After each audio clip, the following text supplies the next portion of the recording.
Okay, good afternoon, everyone. We're going to go ahead and get started. It's just a minute after 3 right now, and we do have a lot of material to cover today. I'm Marquita Wiley. I'm your moderator for today's webinar. This is the second in a series of webinars that we've offered on Friday afternoon, we being Innovative Business Advisors. I have with me today the principals of Innovative Business Advisors, Steve Denny and Terry Lammers. They will be your speakers today, or your presenters today. We have a fair amount of information to cover. I do want to go over some logistics relative to use of this Zoom portal that we're using. You'll see on the bottom of your screen a Q&A tab. If you will type your answers into the Q&A tab, you may begin typing your questions at any point in time.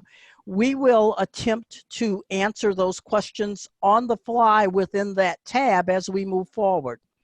I know that some of you are joining us via telephone and you cannot see the tab.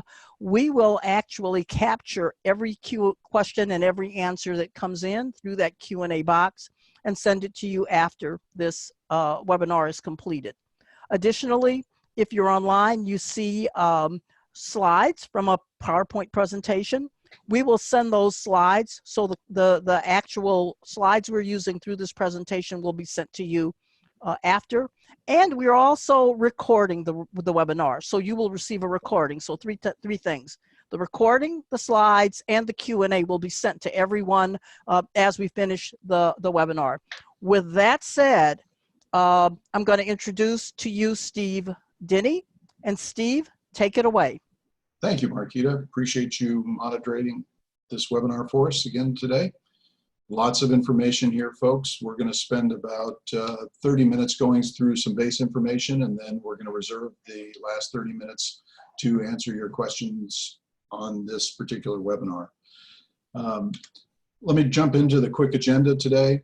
We're going to talk a few minutes about new laws and regulations that are on the books that are currently in play.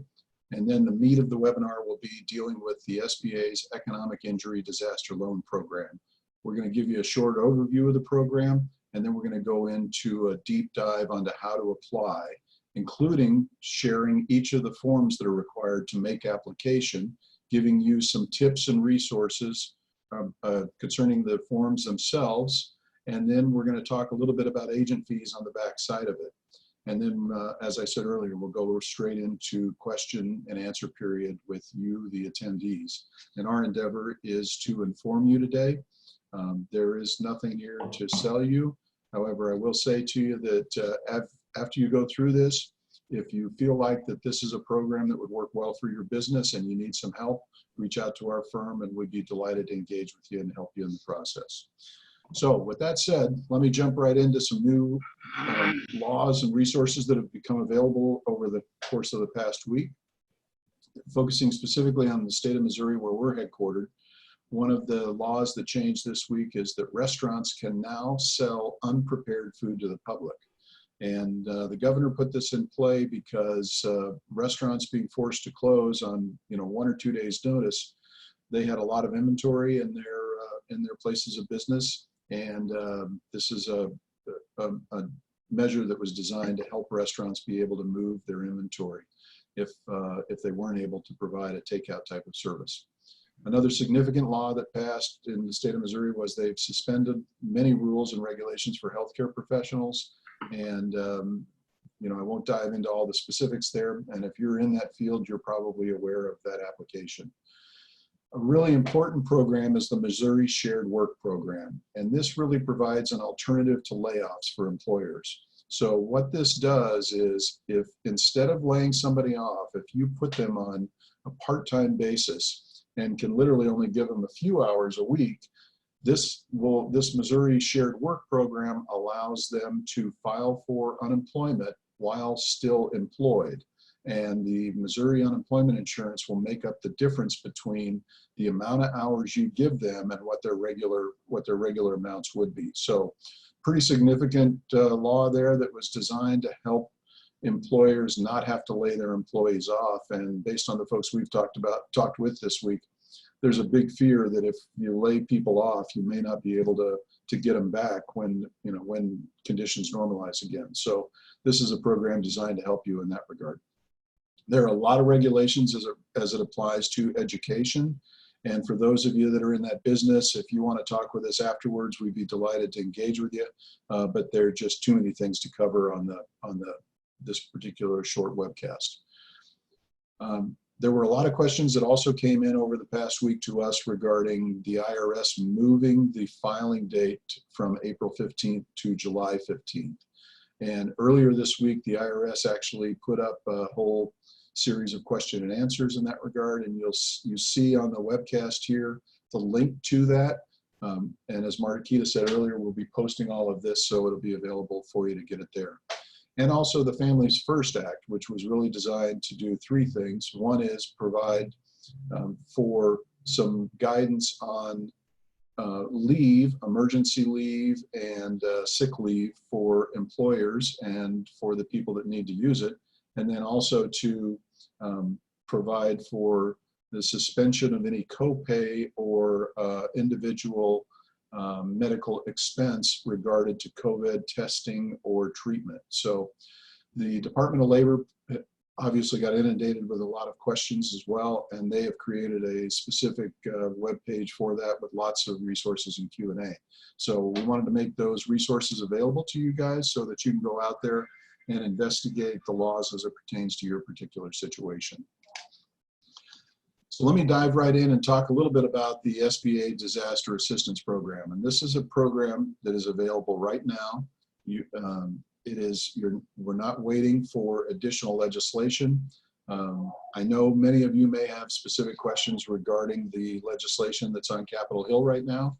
We understand that the CARE Act passed the House of Representatives a little more than 2 hours ago, and we expect that the President will sign it at some point in the near future.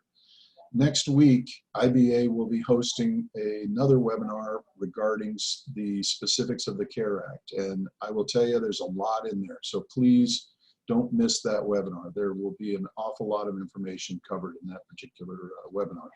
But until all of those programs become up and active, the one immediate resource that is available is the SBA Disaster Assistance. And they call it the Economic Injury Disaster Loan Program. This program was activated by the state's emergency declaration, and now every state in the country is covered in that regard. So no matter where you are, this loan applies. The loan provides for amounts of up to $2 million. And if you are a major employer in your area, the SBA has discretion to even raise that amount. But by and large, the cap is going to be $2 million. It has fixed interest rates. And for businesses, the fixed rate is 3.75%. If you're a nonprofit entity, the interest rate is 2.75%.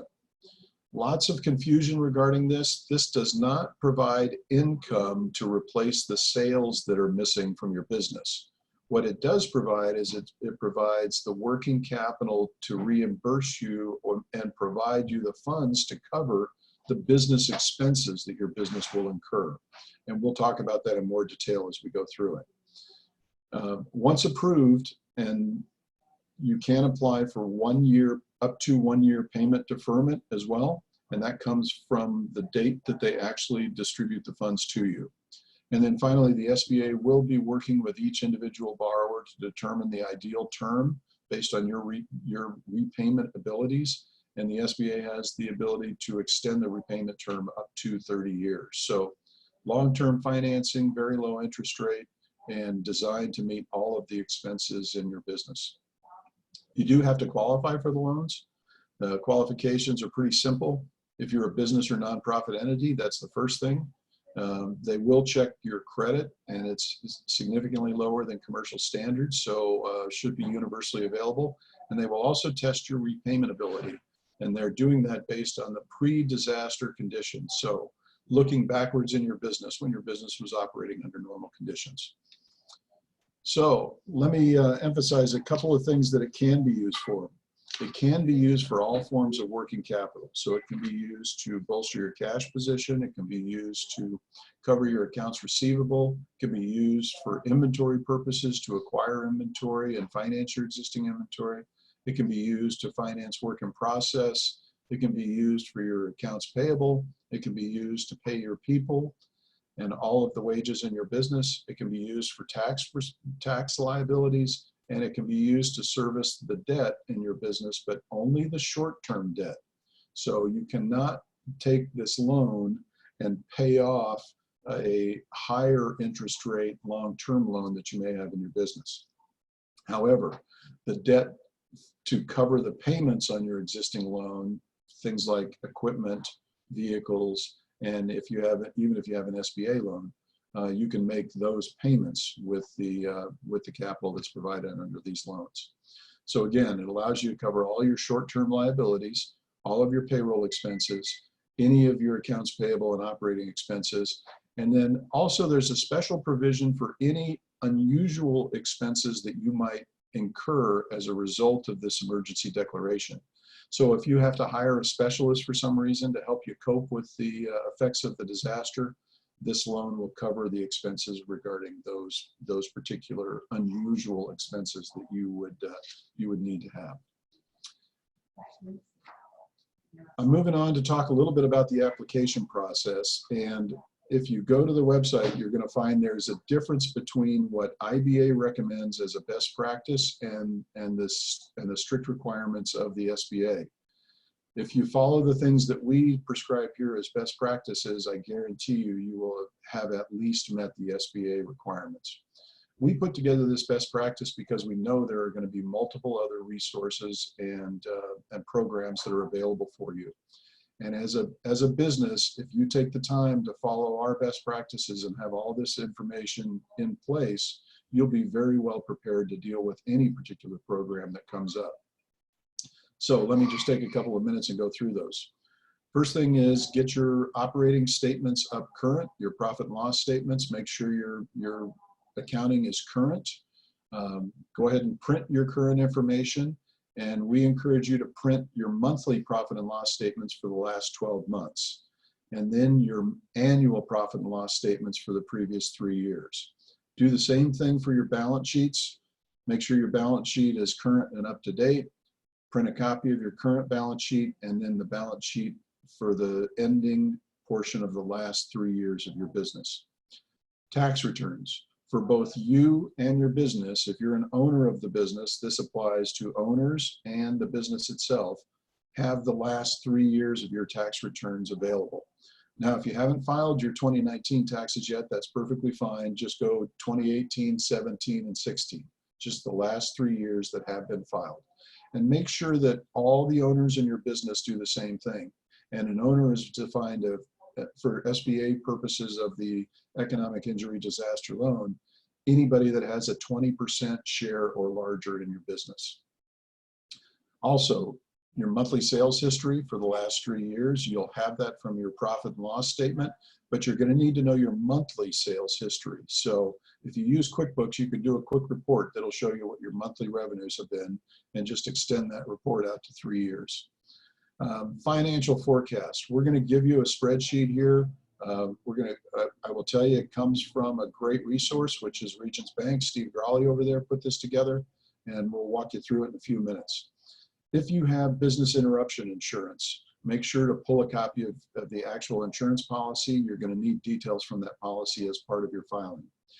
Also, if as the owner of the business, if you have life insurance, go ahead and pull your current life insurance policy as well, because you're going to need some of the details of that.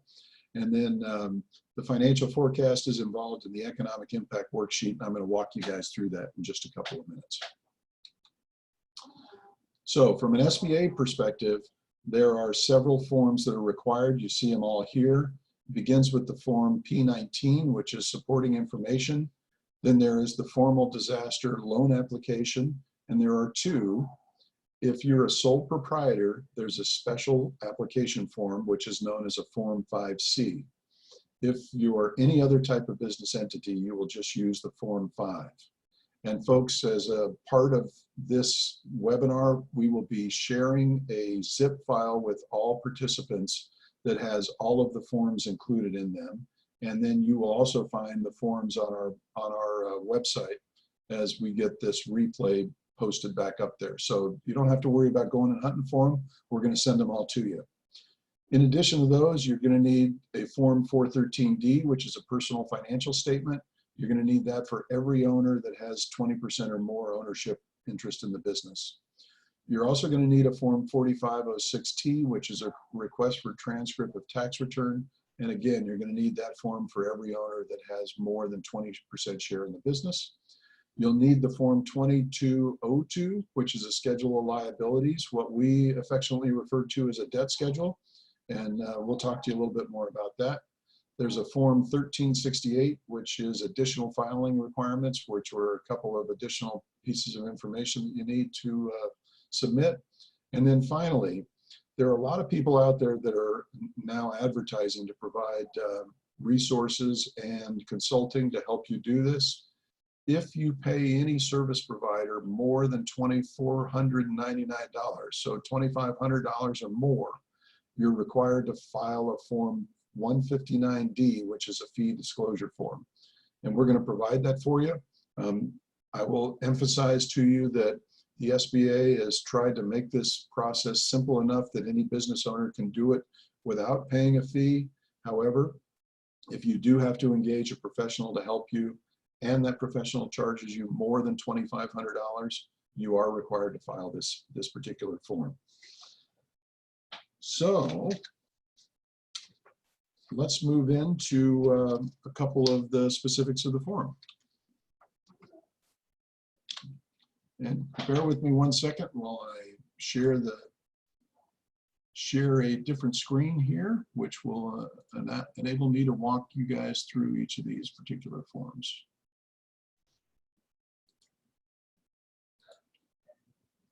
Okay, Marquita, can you verify that the screen changed?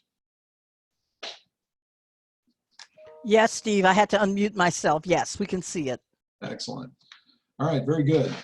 The first form that you see up on your screen is what's affectionately referred to as the Form P19, and we recommend you start with this. This provides you with some supporting information and asks you to fill in some information. So one of the requirements of the loan is that the business must have been operating for at least 1 year prior to the disaster. So there's a checkbox here. Were you operating for 1 year prior to the disaster? And then what is your gross revenue and cost of goods sold for the prior 12 months?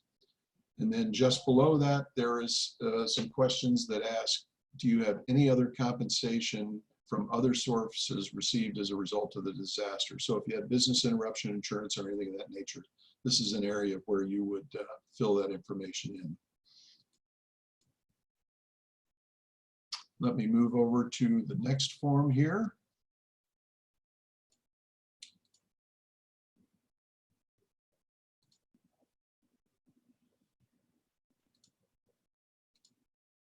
This is the economic impact worksheet. And again, I want to credit Steve Grawley for this with Regions Bank. Outstanding resource that he shared with us and allowed us to share with everybody on the call. So what you will do here is put down your operating expenses that your business incurred in the same period last year. So that's the first column over there. And you'll estimating that the emergency began in March 1st. And we're using a period of March 1st through August 31st as the emergency period.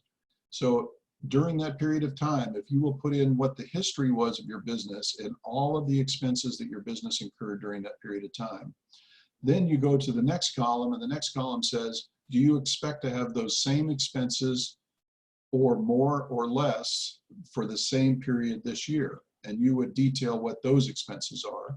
And then finally, in the third column, there's some areas there where you can make some notes. What this worksheet does is it adds all those expenses together, and it tells you what the needed expense coverage is. So assume your revenues go to 0, but your expenses don't go to 0.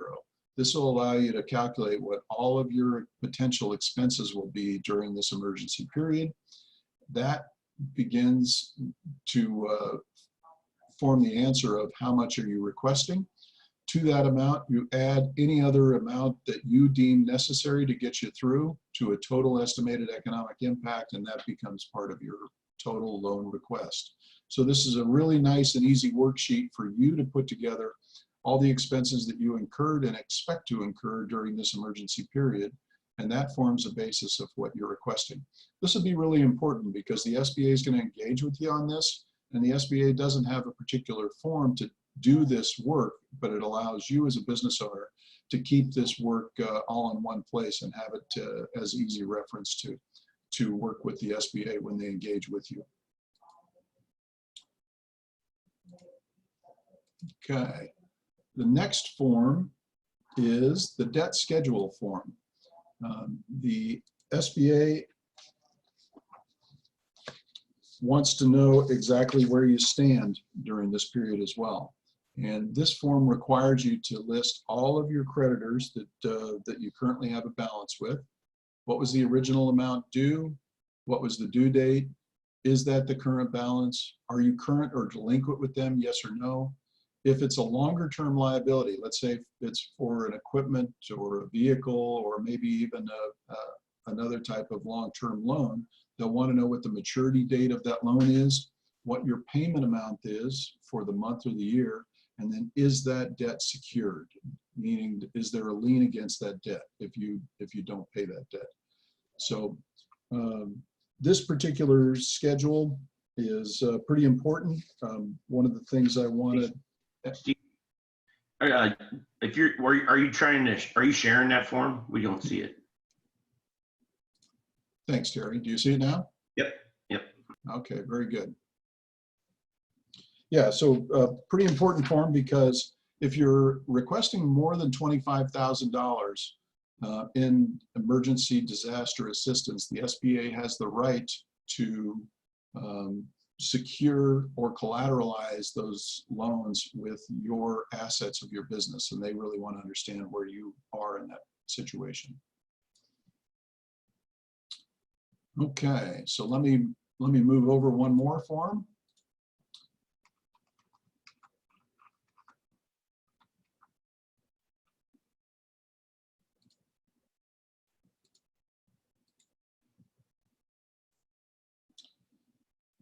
All right, the next form we're going to look at is the 1368.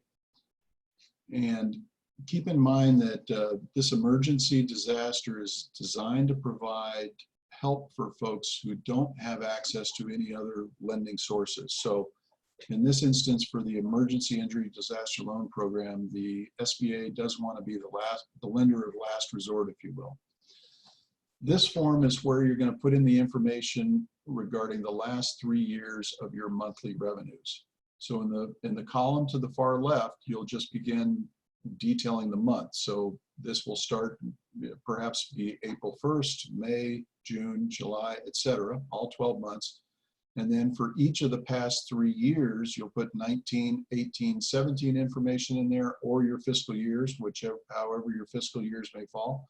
And then your current information, current year to date. So the front of this form is where you'll show what the revenue trends of your business has been for the last 3 years and what it is currently year to date. On the back side of this form is basically your annual profit and loss summary. And this is where you're forecasting for the period moving forward. And you know, if you're using the worksheet that we provided for you earlier and you're following the guidelines of March 1st through August 31st, that would become the period of time. And then you would just put in there what you expect your business to generate over that future forecast. And then finally, there's an area for you to create a narrative about what you are looking for in terms of relief. So this is a form that you will file as part of your application process. Let me move over to the next form, which is actually the form that you do the application on.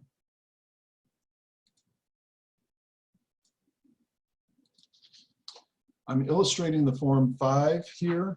Again, if you're a sole proprietor, you're going to use a Form 5C, which is slightly different.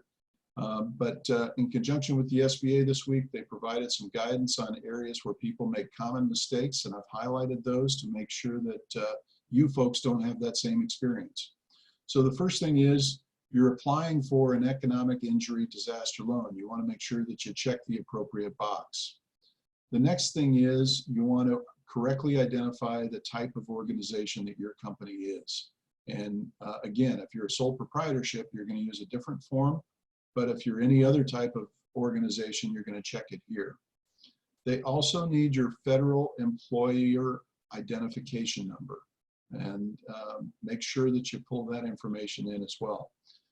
Obviously, a lot of the contact information regarding your business, but on question 11, they're asking for your business activity. Well, your business activity is the 6-digit code that's on the top of your tax returns. So make sure that that information matches your tax return, and the date your business was established matches the date on the top of your tax return as well.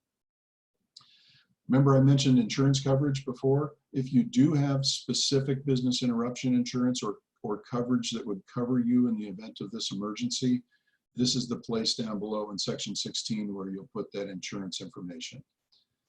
And then for the owners, you have to detail all the owners of the business that hold a share of 20% or more of your business. So the form has room for 2 individual owner details. If you have more than 2 people that hold 20% or more than your business, you're going to need to provide a separate schedule that has all the information for them as well. And then finally, the SBA shared with us that the single largest reason why applications are delayed is because people forget to sign them and date them. So make sure when you fill in all of the forms, you do sign and date the forms as you go along. Okay, next form we're going to look at is the 413.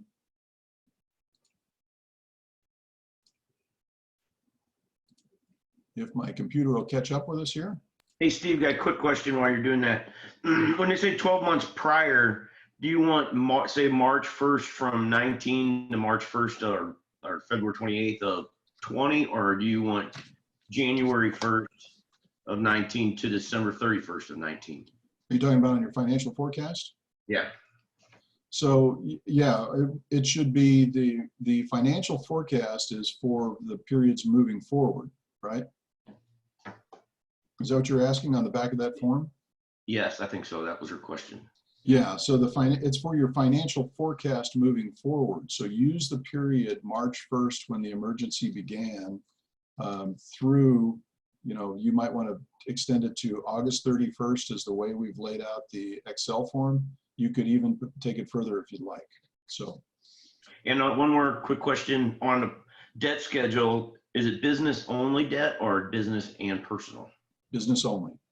If you're a sole proprietorship, you would fill out your personal debt, but if it's a business, it's business only debt. Very good. Okay, next form is the form 413, and this form must be completed for every owner of the business that has more than 20% share of the business, and you're also going to do it for the business itself. So, you're going to do it for the business. It's basically conveying what the balance sheet of the business looks like. And for the owners, it's basically the personal income statement for the owners. So this needs to be completed for each owner of the business that's got more than 20% ownership. And there is, of course, the sign and date. So make sure that each owner, after filling this out, signs and dates each of the forms.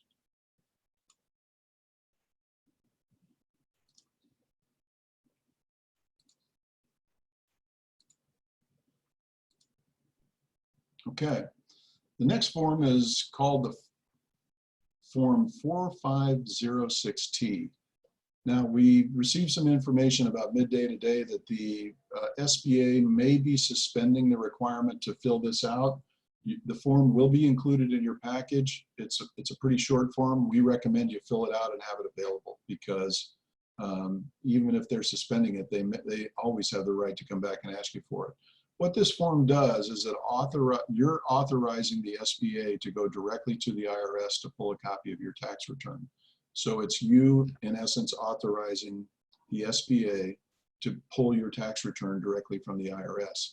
And they do that to verify that what you filed is actually what you're showing on your application. So this form, you'll fill it out in the name of your business. So they'll want to pull your business tax returns. And then for every owner of 20% or more of the business, you need a separate 4506 as well. because they'll want the ability to pull the individual owner's tax returns also. So again, this is another one of those forms that's got to be signed and dated. So we want to make sure that you get that done. All right, one last form to share with you, and it's frankly not a form. This is in the interest of providing some help for you guys.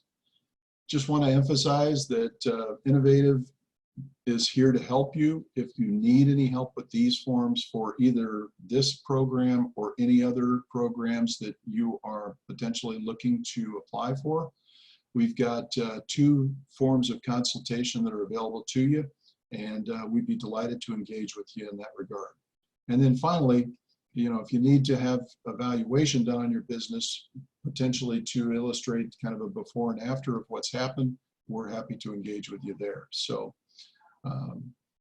just wanted to take that out. But one other thing that I do need to share with you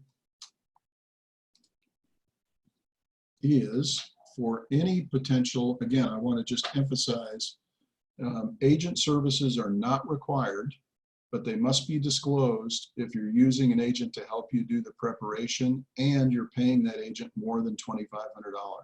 And there is a particular form for that. We're going to include it in your package, and the agent and you will both need to sign that form. Hey, Steve, well, go ahead and wrap up and then we got some questions. So. Yeah, great. So additional resources here, and I'll, again, this is on the deck as a whole. You can go directly to sba.gov/coronavirus, and you can get all the information on the Economic Injury Disaster Loan Program. And then there are several other sites here that are available for you to check out and see what other laws and resources may be available to you. And then finally, I just want to leave it with our contact information. So following this particular broadcast, if you'd like to reach out with us and have a private conversation about your circumstances, Terry and I, Marquita, and the rest of our team are more than happy to engage with you, and we would invite that action. So with that, Marquita, questions?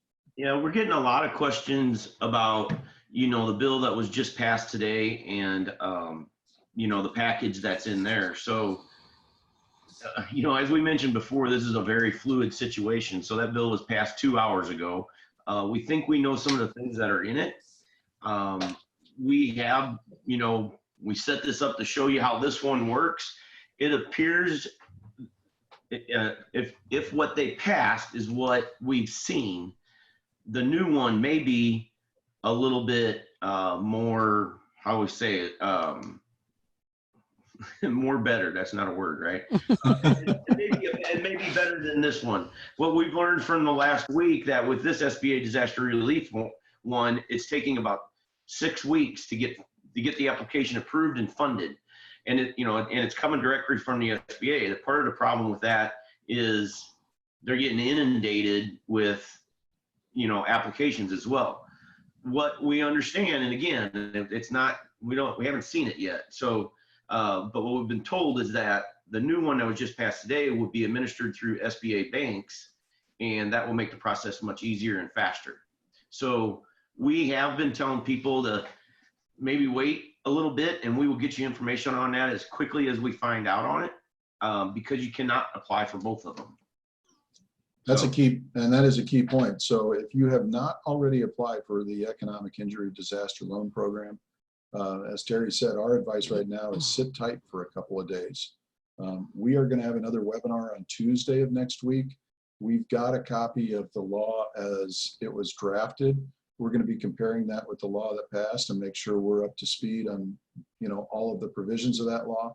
And then we'll be bringing you guys as an audience more details about that. But it certainly appears that the CARE Act may have some additional resources that you guys might want to evaluate, and you can't do both. It appears that you cannot do the Economic Injury Disaster Loan and then go in and apply for special business interruption loans that are in the CARE Act. So yeah. Steve, let me give you another question here, and if you can just speak to this generally, because we have I would say several questions in the arena of the legislation that was passed last week, the legislation that was passed today that we have not yet seen fully, and those are both from the federal government. That also in context of what is happening at the state level. People are asking questions around should they go ahead and begin this application process or wait until they see what should they do about their people? Should they go ahead and move forward with layoffs? Should they move them to part-time? Should they keep them on payroll? Can you speak in general to how you're seeing this information flow and what a typical business owner might consider in terms of making those kinds of decisions? Yes. So here's what we recommend right now. If you are severely affected by the emergency situation, and your business may even be closed in that regard, what we would say to you is, first off, don't lay your people off.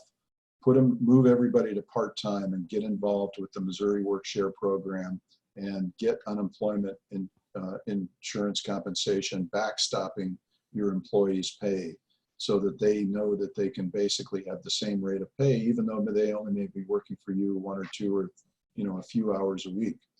Do that first off, because a lot of what's in the care package regarding various programs and grants requires you to keep employees on payroll. So if you begin to lay people off, they're going to just be only applicable to things that happen in the unemployment area, but you as a business will have some additional resources. So what we would say to you at this point is, don't lay people off, put them on as short a time as you can to keep them engaged.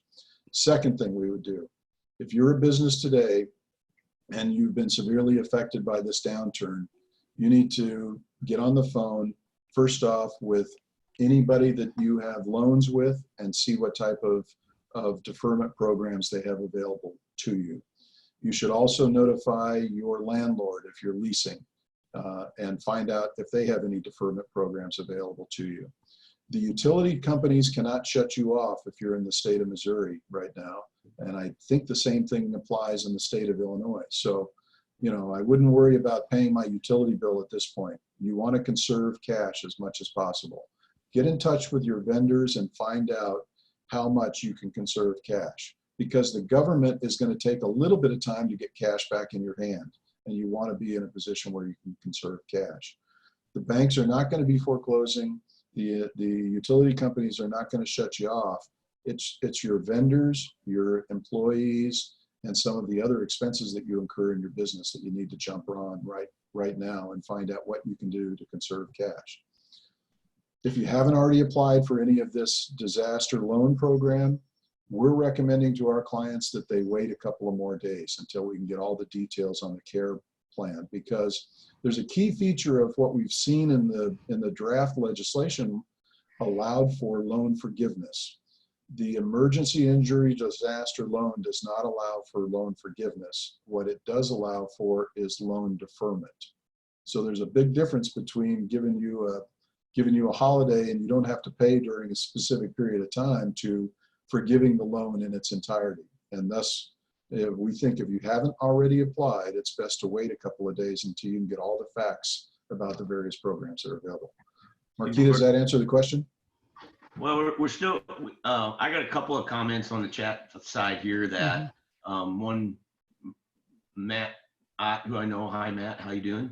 Talked to an SBA lender today that said you can apply for both loans. And Christy said she was on an SBA loan directly today with the a webinar directly with the SBA, and they said there is no exclusion. So that's why it's hard to bring some of this stuff up. I mean, and sometimes what was in the draft legislation isn't what ends up in what was passed. So,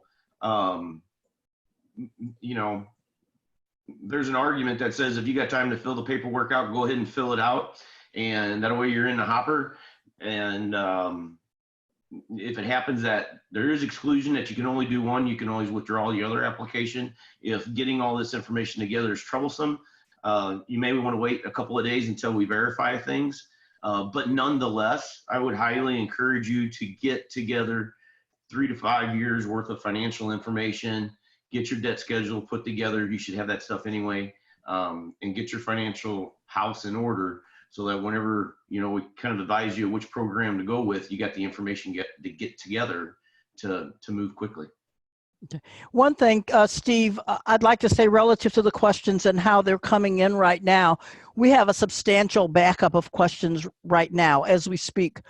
I believe we will get a good number of these answered, but I want to make sure everyone understands that if we don't verbally answer your question, or if you don't see your answer in the Q&A dialogue, we will answer those questions and send that in a transcript after the webinar. I think we are doing a fairly decent job, though, Steve, of getting the general gist of a good number of these questions answered. Some are very specific, and Steve, you might want to speak to specific questions. That some are industry specific, some are employees who are payroll versus independent contractors, some are related to the state of Missouri versus the state of Illinois. And I do know that we have people on the call who are from other states.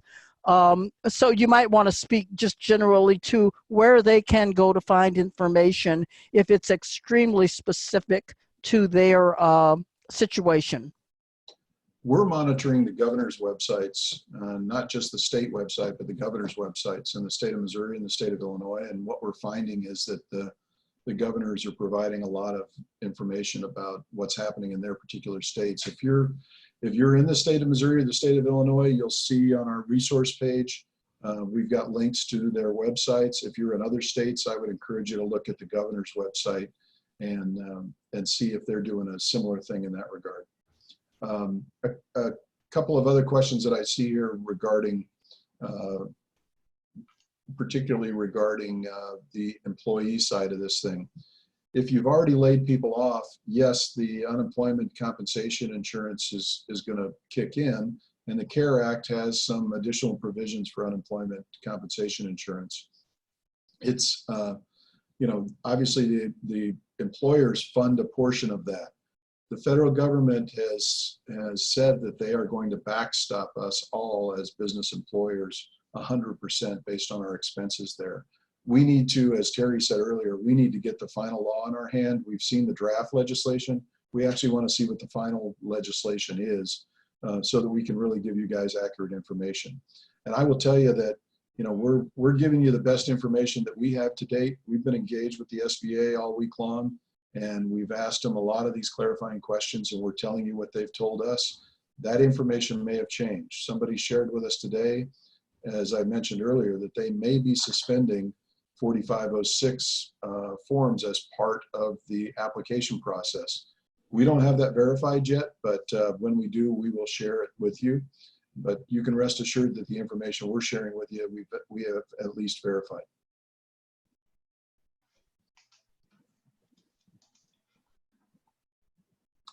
One thing I've seen a lot of questions about loan forgiveness. So the economic injury disaster loans, again, does not have a loan forgiveness component to it. It only has the loan deferment component to it. In the CARE Act, as it was originally written, there is a loan forgiveness portion in there. And once we've got the final details on that, we're going to get right back out to you guys with all that information. Steve, we have some comments and questions that recently people have already applied to SBA and were denied. Mm-hmm. You addressed this to a degree last week. You might want to repeat the info that you received then, and if anything has changed relative to what happens if you get an immediate denial from the SBA or from the bank that's processing your SBA loan. When we were on the phone with the SBA administrator, Mrs. Carranza, she made a commitment to all of us on the phone that if you receive a decline, someone from the local SBA office will be contacting you to engage with you one-on-one to see if the decline was due to something on your application that was not correct or some other material fact, and that they were going to work with you to try and find another outlet. I would, if you haven't heard from them, I can tell you from our engagement with the SBA earlier this week, they are buried. So they've gotten a huge response. Obviously, there were 3.3 million people that filed for unemployment insurance this week. There's a huge change going on in our country. And again, if you've applied and been denied, they should be contacting you.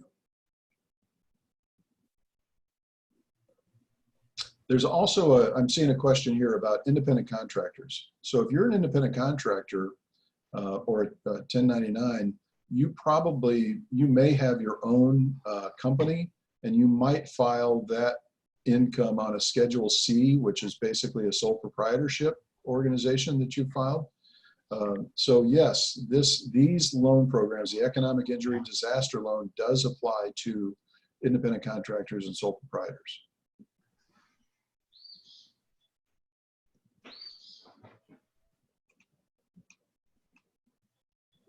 Okay, I've already applied for the disaster loan, but new legislation may be a better option. Can I withdraw the original application? The information we've been given is yes, you can withdraw your application. And here's another question about, do SBA loans require recourse? So the economic injury disaster loan does require recourse if you're borrowing more than $25,000. However, the SBA can and will do loans without requiring recourse only at their discretion. So, you know, you may have a business that already has liens against your equipment and building and so forth. I can't speak to what the SBA will do for you directly, but in our engagement with the SBA earlier this week, they told us that they have discretion to decide exactly how they're going to handle recourse on a case-by-case basis. Steve, we have a question. Is it common for a business to be denied because it does have some savings? How much time does it figure for operational expenses before denying a business because of its assets? Yeah, and that's why you need to do the forecasting. The economic injury disaster loan program is designed to be kind of the loan of last resort. So if you have savings or access to a line of credit or the ability to go out and, you know, do other borrowings based on the fact that, you know, you've got other resources available to you, the SBA may deny you for that fact, right? But I would encourage you to you remember that this particular loan program is designed to be the lender of last resort. Now, what may be coming under this new care package may have many more resources available to you. So that's why I say, if you haven't already applied, we think it's prudent to wait for a few more days and understand what's coming out. Steve, you might speak to this. I'm looking at a question that asks about loan forgiveness, but also mentions, are there opportunities for outright grants? Are you aware of anything in either last week's legislation or today's that would provide for small businesses any kind of outright grant? Yes, we are. So in the CARE Act, as it was drafted, the draft copy we had some provisions for grants. We also, if you're also on our mailing list, we sent out a sheet to our mailing list earlier this week, and I think it was about 4 pages long, that had a bunch of different resources that had, you know, several other programs and grants that were available. So if you're not on our mailing list, send us a note. We'll get you on our mailing list, and we'd be happy to send that out to you. I am my corporation's only employee. As the employee, I have filed for unemployment. Can the corporation apply for a loan? I think the answer for that is yes, correct? Absolutely. Yeah. Well, we had a question earlier on one of the earlier webinars that we did. If I'm taking distributions and not paying myself a salary, are my distributions covered? And our understanding is that the answer to that is no, your distributions are not covered. You cannot apply for disaster assistance for distributions or lost profits. But if you're a salaried, waged employee of the company, you can apply if you receive, you know, wages from the company.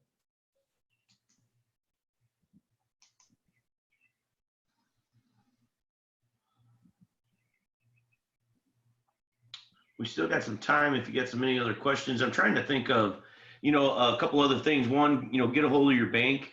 I was on another webinar yesterday. If you have any monthly subscription fees like software and things like that, it was mentioned on that webinar that those companies are being very generous about waiving fees and pushing things off. So, I would be taking a look at your financial statements and see where you can save cash right now. Absolutely. And we talked about that earlier. I'll emphasize that for your fixed expenses, your insurance, your rent, your utilities, things of that nature, fixed expenses, talk with all of your vendors in that regard and see what deferment availability is open to you. Your semi-variable expenses, sales and marketing expenses, other expenses, take a look. And if you've got those things set up on automatic subscriptions, hit the pause button, talk with your bank about that and hit the pause button on those. And for your direct expenses, your wages, your suppliers, et cetera, employees, you're going to have a lot of resources available to you, but it's up to you to reach out to your suppliers and see what they may be willing to do. If you're in the hospitality business, they're severely injured right now. I would also encourage you guys to think about other ways to be able to use the resources that you have. Can you donate it? Can you get a tax break from donating it rather than let things like food or supplies, spoil within your business? Or can you repurpose it? Can you even potentially offer to become a resource to the local hospitals and other healthcare providers? So, put your thinking caps on. As business owners, we're among the most resourceful people in the country, and we just encourage you guys, don't get panicked, don't get overcome by fear. This is an opportunity, and you got to view it that way. So put your thinking caps on and figure out, how can you best survive through this particular temporary emergency that we're all faced with. I think it's important to note too that, with there being 2 SBA programs out there now, the disaster relief one and the one that was just passed today, some of these things may be contradicting each other. So we have a comment here that from Christy that says you can include distribution. So, we are talking directly to the SBA also, but it never hurts to double check, and there's so much going on right now. I don't doubt that one SBA guy would tell you one thing and another one would tell you the other thing. But then you have to be careful too, with now there being 2 different programs out there. One thing may apply to this program that doesn't apply to that program, and it does complicate it a little bit. I think the overall writing factor of the new one, if it comes to fruition, as we've been told, is the speed of getting it through. So that'll be important. But again, I don't want to, harp on this, but if you don't have your financial information together, you've got to get your financial information together. And these SBA banks are going to be inundated with requests as well. And, in normal times, I've been told by SBA bankers, some of them around town that are pretty good and always very busy, if they get handed an incomplete package, and they have to track stuff down or make a lot of phone calls, guess where your application is going? Straight to the bottom of the pile. So it is important to get that stuff together accurately so that when you submit the application, it's easy for that person on the other side of the table to read it. So Steve, here's another interesting question here, and I'm sort of changing it a bit.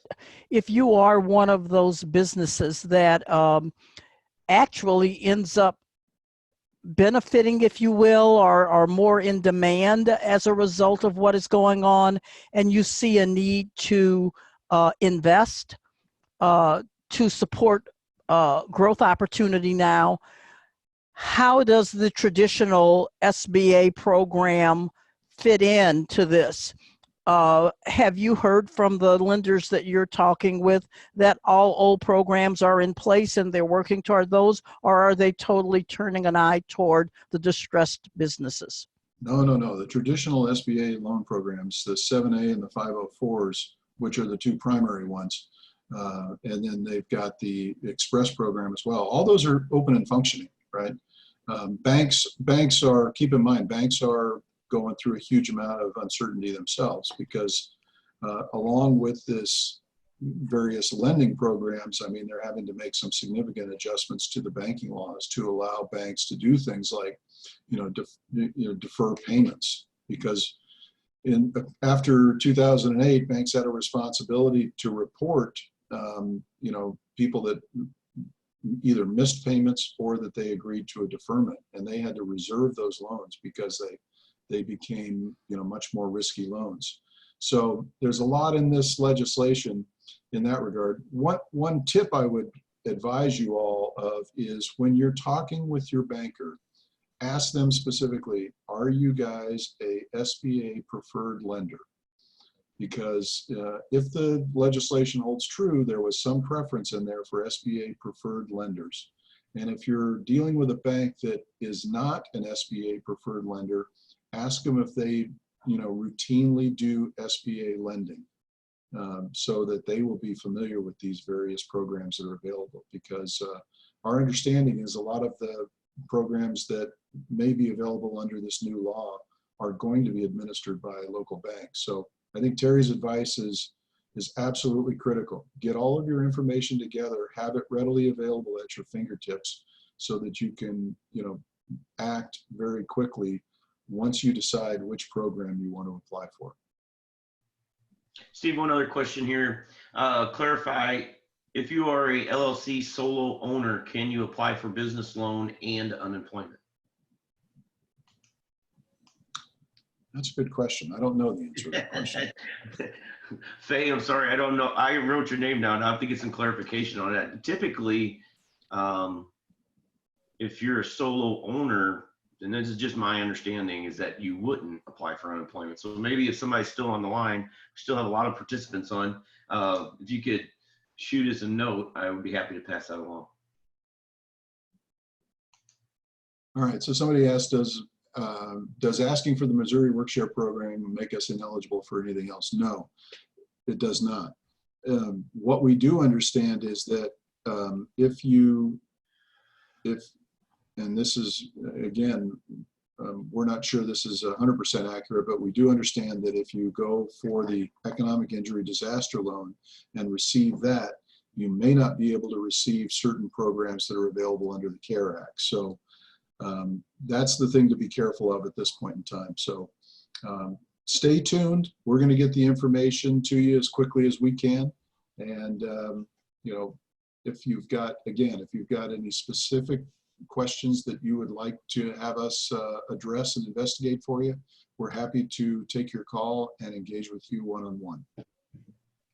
Okay, Steve, thanks. It's 3:59, and I'm going to go ahead and bring it to a close now. Oh, hey, Mark, sorry to interrupt you real quick. We did get a response, typically no to the filing unemployment to a solo proprietor LLC. There's supposed to be help in the recent legislation for this. So yeah, I hope you're still on. Thanks, Carla. Yeah. Yeah, we also got a note here about the St. Louis Partnership offering zero interest loans for working capital. Yeah, we put that on our bulletin earlier in the week. And again, if you didn't receive that and you'd like to receive that information, shoot us an email, give us your email address, and we'll be happy to get that out to you. So yes, there are many local and other national resources that are available to you outside of federal government and state government programs. Okay, with that, I'm going to go ahead and close. I just want to remind everyone that as we finish the webinar today, we will send to everyone who registered, whether you were on via the portal, the Zoom portal, or phone, you will get a copy of the webinar recording. You will receive the PowerPoint deck that Steve used during the presentation. You will also receive the form packet in zip form that Steve referenced during the presentation. And you will receive copies of the Q&A session. So we will have transcribed the questions and the answers that we provided within the comments of the Q&A. Some of those questions were answered verbally, and we will drop answers in that instance. So give us about Oh, I don't know, Steve, Terry, what do you think? Maybe a 24 hours to get all of that information back? I know we can get everything except the fully transcribed Q&A by about midday tomorrow. What do you guys think? Yeah, That's I our think promise. we was able to do that yesterday or last week. And then the other thing I would note is if you was on this webinar or the previous one, you will automatically get an invitation to the next one. We've been scheduling to do these on Fridays, but if we have some significant information, we will have a webinar earlier. You know, last week we just found out about the information on Thursday and we had a webinar on Friday. So Zoom's a wonderful thing, so we can throw these together pretty quick. But we promise you we will have relevant webinars, so and not waste your time. Okay, great. With that, Steve, any final words from you?